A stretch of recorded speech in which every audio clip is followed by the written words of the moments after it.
study conducted by the UK, more than 50% of the relationships starting in by 2026 are going to be relationships started through an online dating application. Now, what that means is people are getting used to the convenience of meeting someone online. And we really have to analyze and we really have to see the modernization of dating to understand how the dating apps have evolved and how it is impacting us as human beings. And how, as educated humans, we can actually take advantage of the paradox of choice. Some 40 odd years ago, if you wanted to meet a partner, if you wanted to meet someone, it would have been someone who used to live next house or maybe a few blocks away.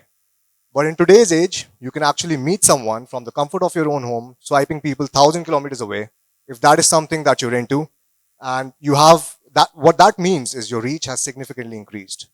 Now, with a significant increase in reach, the chance of finding someone potential has also significantly increased. But how it affects us is completely different. We have to dive deeper to understand the impact of dating apps on human beings. Now, a study conducted by Forbes say 45% of the people actually found dating apps very convenient and the best place to meet people. Now, what that means is people are getting addicted to these dating apps. People are getting more and more used to these dating apps, and now they have started experiencing the positives as well as the negatives. Now, online dating sites, they claim that they have altered the dating landscape by actually creating so much more opportunity for people to meet each other. However, the reality might be completely different than what they're saying. Now, in today's world, the number of singles have increased from 70% people were married in the 1960, and now around 2023, it's 52% men are married and 51% women respectively. So the question you need to ask yourself is, if dating apps have changed the dating market, how are more people single than ever before? Now, the reason is the psychological impact of these dating apps. And apart from that, change in the culture which has come because of these dating apps. Now, dating apps are not constructed for you to find the best, most compatible partner, but dating apps are constructed to keep the user online for as long as they can. So that means they want to get you addicted to the dating applications. Now, people are using dating applications for more than a year or maybe for a longer period of time, do develop commitment issues. And you might be like, hey, I've been using this dating app for a long period of time. I don't think this is happening with me. But it happens with everyone. Now, I want you to think of it like a consumer. You go to buy a cell phone today. You have thousands of options available. You have the latest iPhone, you have the latest Samsung, but it's your job to actually buy the best option available in the budget that you have. Now, you have so many options available. Technology is ever changing and phones are ever changing. And because of that, whatever option you select, you might not be that happy with that option a month after that. It might be the best phone. It might be better than a year back. You might use your Instagram, your Snapchat, maybe your AI integrations. It might be really advanced technologically, but at the end of the day, buying a phone which used to be a pleasurable experience has now become a not so pleasurable one, because if you take the wrong choice, if you take the wrong decision, then you're gonna put yourself down. And because of that, you're not going to be happy when you buy a new phone. Now, try to relate it with dating, and you'll find that you create an online dating profile, you match with a bunch of users, then you meet someone. All right, you meet someone and you think that, okay, I want to grow this relationship organically. But on the other hand, you're talking to other people as well. You're messaging a lot of other people. And because of that, you're not able to fully invest your time and effort to build that or nurture that relationship. Now, this is happening from both the ends, not only from the guy's end, but also from the woman's end as well. And what happens because of that is you're always on the lookout to look out for some red flags. The first mess up that the person creates, you want to exit that relationship and find someone better, whether it's monetarily, financially, or maybe it's compatibility. But you're looking for someone better. And because of that, the mindset that you're coming to the relationship with is completely wrong. And it's happening from both sides. So it's also expected the other person is also doing this. And this creates a lot of mistrust. And a lot of mistrust, because of this mistrust, you're not able to invest your time and invest your effort in relationships. So that's what happens with these dating apps. Now, you either leave that person or you're talking to other people. You're talking to other people on the side and you're keeping them in the shadows, and that's what mostly happens. And because of that, that person is not able to trust you anymore, or maybe even the next match, and they're not able to build relationships organically. Now, everything in life is a double-edged sword. Technology is a double-edged sword. So it can make your life extremely convenient or extremely complicated. Now, I'd like to visit some myths and that have been sort of holding people back from putting their best foot forward when it comes to dating. Now, the first myth is women get more matches than men. But what actually happens, we dove a little bit deeper. So what we did was we did a study. We created 2 online dating profiles. And then what we realized was, of course, the woman is getting a lot more matches than men. We created two profiles and we put the photos on Photo Feeler. Now, for those of you who don't know it, Photo Feeler is a place where people can actually rate your photos. So people rated those photos, and then we started creating an online dating profile. Now, the female got around 1,036 matches, while the male profile got around 106 matches. Now, what happened was we dove deeper into the study, and we started conversing with those matches. And what we saw sort of opened our mind. Out of 20% of those 1,036 matches were men who actually wanted to hold a conversation and men who were actually serious about dating and who wanted to take it to the next stage. That means only 207 matches were matches which actually were a potential date. While for the guy, it was 95% of the matches. So the number of matches don't really mean anything. And that's what I discovered working with thousands of clients globally, that a profile that is going to get you more matches does not necessarily mean that it's going to get you more dating success. Now, let me break it down. What I mean by that is a profile that is highly targeted and is specific to the person that you're targeting is going to get you less matches, but it's going to get you more dating success. It's about creating a profile, keeping in mind what kind of a person you're looking for, what kind of a relationship you're looking for, and how to make that profile appealing to that sort of a person. Now, myth number 2, only good-looking and rich people get matches. Now, you might say, I don't have a six-pack, I'm not extremely ripped, or, I don't have a lot of money. But what you realize is if you just put your best foot forward, you can actually get a profile which has an unfair advantage over other profiles and which gets you a lot of matches. Now, I want to tell you a story about one of my clients. So this guy came to us, and he's 28 years old. He's never gone to the gym before, right? He has a skinny fat body type. And we have worked on his grooming, which is basically working on and then we worked on his fashion sense. Now, just these two things actually changed his dating life forever. So a year before joining us, he was getting, say, a date in a year. And that really did not result in anything. Now, after joining us, he got around 30 to 40 matches a month. And then he was going out on one date every week. And he didn't even need to go out on dates for the whole year. After 20, 25 dates, he found his potential partner. So that's what happens. To change your dating life, you don't need to put in a lot of effort. You need to put in some effort. How you can create a dating profile that has an unfair advantage over other profiles. Now, you need to understand that a study also shows that females are a lot more selective when it comes to swiping right on the dating profile, and they swipe left to 80% of the dating profiles. Now, first picture holds 70% of the value. So what that means is most of the women are just looking at the first picture and they're making a decision. Apart from that, you can use DSLR quality pictures, and your pictures should be a little bit more vibrant instead of making it dull. And your pictures should also have the right amount of contrast from you and the background. So what that means is you really need to pay attention in terms of what you're wearing. Now, myth number 3 is online dating is only for young people. Now, people think that you need to be tech savvy in order to create an online dating profile. But what you need to do, if you've created a Facebook profile before, you can create an online dating profile. You really don't need to be extremely tech savvy. Now, a study also shows that people aged between 43 and 58 have found better success when it comes to online dating.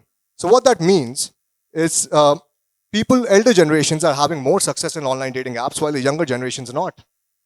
Now, apart from that, 72% of people aged between 43 and 58 say that they have found a romantic relationship by meeting people through online dating. Now, what that means is for all those viewers who are above 30, and I think pretty less, I want to tell you that it's not too late for your dating life. So I want to talk about one of my clients. His name is Vijay, a 49-year-old guy who sort of came to us at 49. He had no prior dating experience, and his limited experience in terms of interacting with women as well. So when he came to us, he thought it was quite late for him. He thought, he had taken a lot of programs, a lot of sort of e-courses online, and nothing was changing for him. So what we did was we did the same thing. We worked on his grooming, we worked on his fashion. His dating life turned around. In 60 days, he was able to meet his long-term partner. Now, a guy who's 49 years old, never received any dating success before, and just could change his life in a matter of 60 days. So that means you can do it too. Now, what that means for the younger generation is at the age of 30, your chances of finding a suitable partner significantly drops because your outings, your social gatherings decline, your friends are getting married. Now, for the people who are 20 years old, you're in the college, this is the best time you can actually invest in finding a suitable partner, learning about dating skills and social skills, which will actually help you in your life in a later part as well. Now, myth number 4, women are being approached every day, and learning about approaching or making someone comfortable with your approach is harder for average looking men. Now, as the study shows that only 17% of the men have approached a woman in the last year. So that means the testing pool that the women have to see your approach against is very less. So it really does not matter if your approach is really bad. All you need to do is just get started with it, try talking to people, become more social, and you'll surely get there. Now, these are some myths I wanted to talk about. Now I want to clear some facts. So 81% of the people lie about their height, weight, or age in their online dating profiles. People who have the word love in their online dating profiles are much more likely to find love. Men spend 50% less time while reading an online dating profile than women. I think we know about this. The algorithms can't predict whether two people are compatible because that's not their job. Their job is to keep you on the application. 1/3 of online daters will never go out on dates with people they meet online. So what that means for you guys is don't overinvest. Don't get attached so soon. I mean, you get a match, take your time to get to know the person. Women who don't drink receive 24% fewer messages than women who do.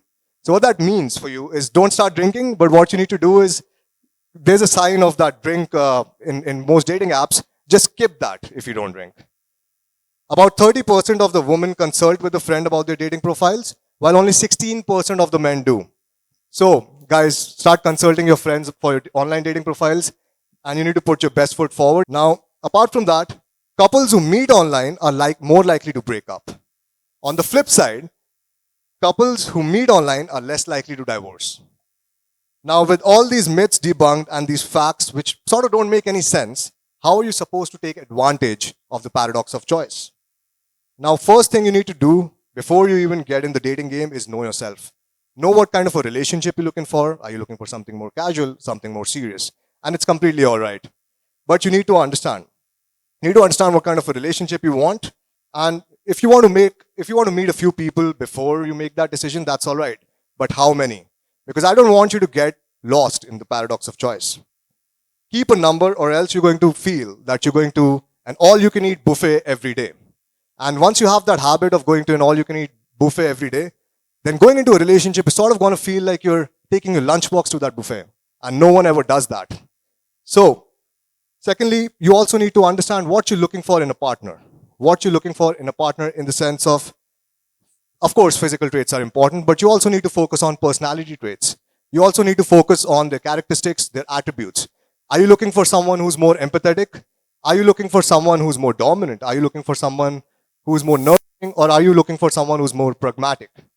Now, all of this, of course, comes after you have gone through your self-awareness journey and you're aware about your own self, you're aware about your own personality, and you know what kind of a partner's personality would suit your personality. Now, a quick activity I tell my clients who have some past dating experience is list down your past relationships, look at the behaviors that sort of annoyed you, create healthy boundaries, with that behaviors, and when you meet people, those are the red flags that you should be looking out for.